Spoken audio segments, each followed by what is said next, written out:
పరిష్కారం నిజంగా రాదు. ఎందుకంటే దీని వెనక చాలా ఉన్నాయి. పరిశ్రమలు మనం ఇచ్చింది కాదు, వైసీపీ నాయకులు ఇచ్చింది. వైసీపీ నాయకులు ఇచ్చిన పరిశ్రమలు మన కూటమి ప్రభుత్వం వచ్చిన తర్వాత ఇచ్చిన పరిశ్రమలు కాదు.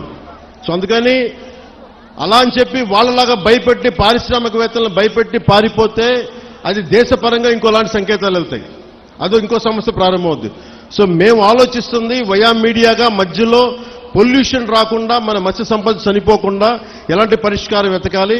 అలాగే ఓఎన్జీసీ వాళ్ళు మనకి కొంత కాంపెన్సేషన్ పే చేస్తా ఉన్నారు, ప్రతి నెలకైనా అడుగుతా ఉన్నారు. అది మేము పెట్టే ప్రతిపాదన కలెక్టర్ గారితో సంబంధిత మంత్రివర్గంతో మేము అడుగుతుంది.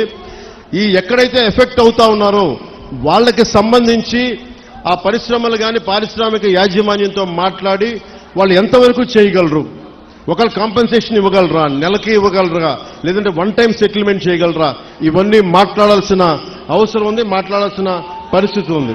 అది మీకు అంటే ఇవన్నీ చేయడానికి నాకు కనీసం ఒక 3 నెలలు సమయం కావాలి.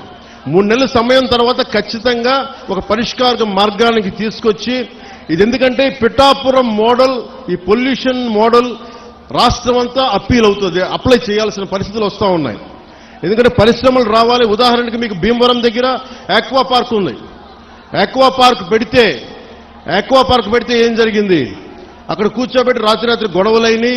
కానీ ఆక్వా పార్క్ పోలీసులు ఛార్జ్ చేశారు, కేసులు పెట్టారు, కానీ పరిష్కారం దొరకలా. మనకు అలాంటి పరిస్థితులు రాకూడదు.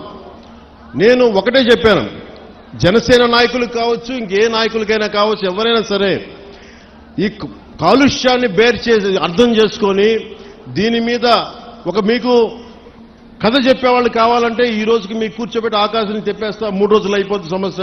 నేను మాట చెప్పేయగలను, నేను మిమ్మల్ని కూర్చోబెట్టి మీ చేత చప్పట్లు కొట్టించుకుని వెళ్ళిపోగలను, కానీ ఏం చేయను.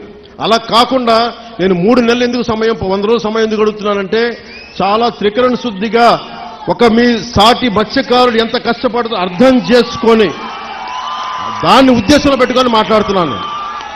అందుకని నాకు మీకు ఒకటి చెప్తున్నాను, నిజం కురచ బొంకు పొడం అంటారు. అంటే అబద్ధం చెప్పడానికి ఇంత చెప్తాం, అసలు మేమేం చేయగలం అని చెప్పట్లా. నిజం మీకు చేస్తారని చెప్తున్నా. మీకేం చెప్పాను, మీకు నిలబడతానంటే నిలబడతా. మీకు రోడ్డు ఇక్కడ ఉప్పాడ ప్రొటెక్షన్ వాళ్ళు చేస్తారంటే చేస్తాం. దాన్ని కూర్చోబెట్టి మీరు రేపు నుంచి ప్రతి గంటకి ఏమైంది డేటా అంటే అలా కుదరదు. మీకు నా టర్మ్లో, నా టెన్యూర్లో మీకు చేసి పెడతాను. ఉప్పాడ ప్రొటెక్షన్ వాల్ వచ్చి తీరుతుంది. అలాగే అది నేను మన అమిత్ షా గారితో, మోడీ గారితో మాట్లాడుకుని తెప్పించగలను. ఇది చాలా మంది సంబంధించిన వ్యక్తులు, పారిశ్రామికవేత్తలు. దీనికి ఎందుకు 100 రోజులు అడుగుతున్నాను చెప్తా మీకు. అన్ని నా చేతుల్లో లేవు. ఇండస్ట్రీస్ మినిస్టర్తో మాట్లాడాలి, ఫిషరీస్ మినిస్టర్తో మాట్లాడాలి, అలాగే కూర్చోబెట్టి మనకి ఏవైతే ఈ షిప్పింగ్ ఇండస్ట్రీ వాళ్ళతో మాట్లాడాలి. అలాగే మనం కూర్చోబెట్టి వాళ్ళు అడుగుతుంది ఇంకోటి ఏంటంటే, మాకు ఎంత డ్యామేజ్ జరుగుతుంది, వాస్తవాలు, దీని పొల్యూషన్ కంట్రోల్ బోర్డుతో కూర్చోవాలి. ఇవన్నీ కూర్చొని చేసే వరకు అందుకు నాకు ఒక చాలా కలెక్టర్ గారు కూడా మీకు షణ్మోహన్ గారు తెలుసు, పాపం ఎంత కష్టపడి చేస్తా ఉన్నారు మనందరి కోసం, పిఠాపురం అభివృద్ధి కోసం. మన పాడా యాక్ట్ మన చేసాం, మనకి డెవలప్మెంట్ బోర్డు పెట్టాం పిఠాపురంకి. ఇన్ని సంవత్సరాలు ఎప్పుడు జరగల. అందుకని మీరు నా మీద నమ్మకం ఉంచి మీరు రోడ్ల మీదకి వచ్చి మీరు గొడవలు చేస్తే నేను వస్తా, మీరు తిడితే నేను పడతా. మీరు మీ ఇంట్లో కుటుంబ సభ్యుని కాదు ఇంకెవరిని తిడతారు, బయట ఉండి తిట్టరు కదా. నేను ఎమ్మెల్యే అంటే కూర్చోబెట్టి నేనేదో కిరీటాలు పెట్టుకునే నేనేం లేను. మీరు మాట పడితే భుజాల మీదకి ఎత్తుకున్నప్పుడు నా భుజం మీద దెబ్బ కొడితే నేను భరిస్తాను, ఎందుకంటే మీరు నా కుటుంబం. మీ చేత తిట్లు తింటాం ఇవన్నీ నాకు అవసరమా లేదా నేను ఆలోచించట్లా. నాకు మన మత్స్యకారులంటే ప్రేమ కనుక నేను మాట్లాడుతున్నాను, మన సోదరులంటే ప్రేమ నాకు. కానీ మన జీవనోపాధి దెబ్బ తినకూడదు. జీవనోపాధి ఈ సమతుల్యత కోసం కూటమి ప్రభుత్వం ఒక ఉన్నత స్థాయి కమిటీని కూడా ఏర్పాటు చేసింది. అందుకే నాకు ఆ సమయం ఇవ్వాలని మీకు మనస్ఫూర్తిగా కోరుకుంటూ,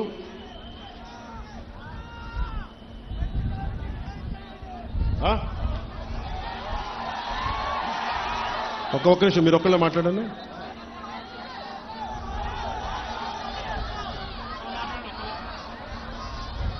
మీరు చెప్పండి, మీరే.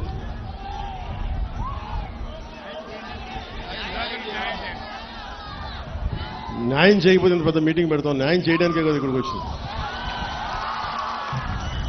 కాకపోతే ఒకటి చెప్పాను, పారిశ్రామికవేత్తల్ని ఎవ్వరు కూడా రాజకీయ నాయకులు దయచేసి మీకు న్యాయం చేస్తామని చెప్పి మిమ్మల్ని ఎగదోసి పబ్బం గడుపుకుంటే మీరు దయచేసి అలాంటి వలలో పడకండి. అది రైట్ అవ్వదు. మనం ఏమవుద్ది, పారిశ్రామికవేత్తలు బెదిరిస్తే మీకు పర్మనెంట్ సొల్యూషన్ రాదు.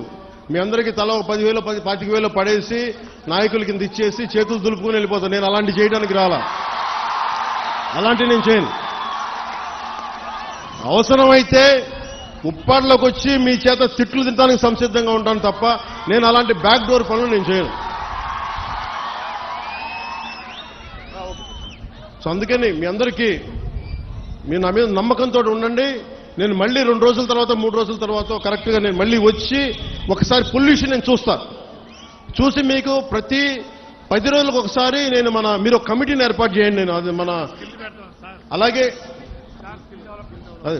అలాగే మత్స్య పరిశ్రమల్లో కూడా స్కిల్ డెవలప్మెంట్ గురించి ఒకటి మాట్లాడమని చెప్పాను.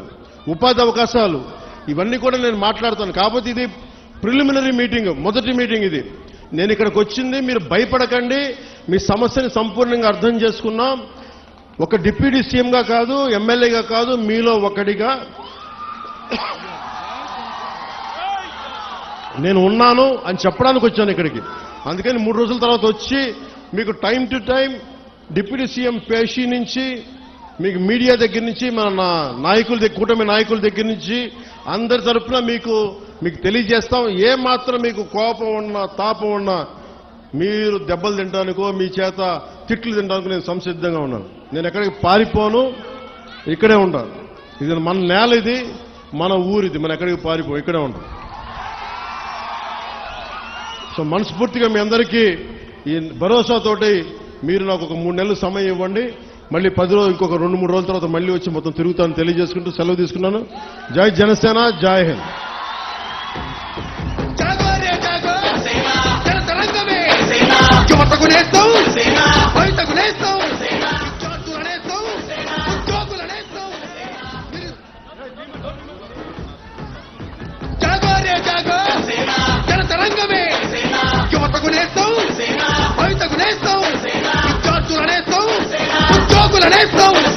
నిరుద్యోగులకు, కార్మిక నేస్తాం, రైతన్నకు నేస్తాం, వ్యాపారుల నేస్తాం, దివ్యాంగుల నేస్తాం, వృద్ధుల నేస్తాం, మనందరి కోసం, మనమందరి కోసం అమరావతిలో తెలంగాణ